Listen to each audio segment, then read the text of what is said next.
بشارة.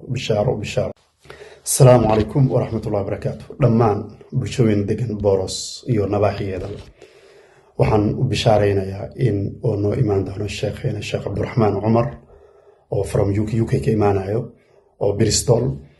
Sheekh insha Allah saddex maalin ayuu nala joogayaa masjidka weyn Boros khudbadana asaga ku qoran khudbadana asaga aqrin doona insha Allah.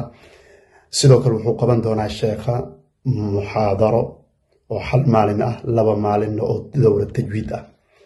dowladda tajwiidka waxaana loogu talagalay dadka bilowga ah iyo dadka tajwiidka waxba ka fahansan si dhamaanba, yani qofkii bilowga ah in bilowgii laga soo dhiso, qofkiina tajwiidka wax ka fahansan la sii dhiso.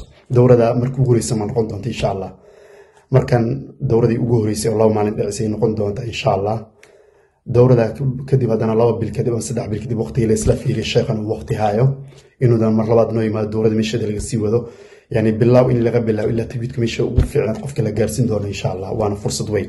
dowladdan waxaa loogu talagalay يعني شروط أي لهذا شروط هذا إن شاء الله وأنا وصقر دون حق إعلام كمحاضرة حلقة يدي عدونته الدورة ده مش هيكدي عدونته وحدا وحن وصقر دون إعلام كمحاضرة شروط ملاهن دت كتنا ويفريهين رك الدمر أضيع عروض دتنا ويفريهين، لكن دورة التجويد كأ أي شروط وتان شروط هذا iyo is-registration kii qaabka la isu register galeen waxdana iعلامka aad ku arki doontaan sida ugu dhaqsiya badan iعلامka la soo gudbin doona insha Allah.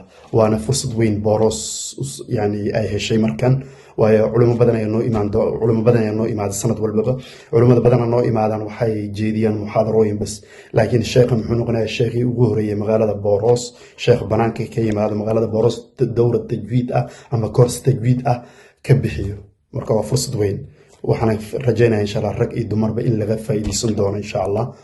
waxaan idin leeyahay laga faa'iideysto mar labaad iyo mar saddex. waxaan idin leeyahay bishaaro.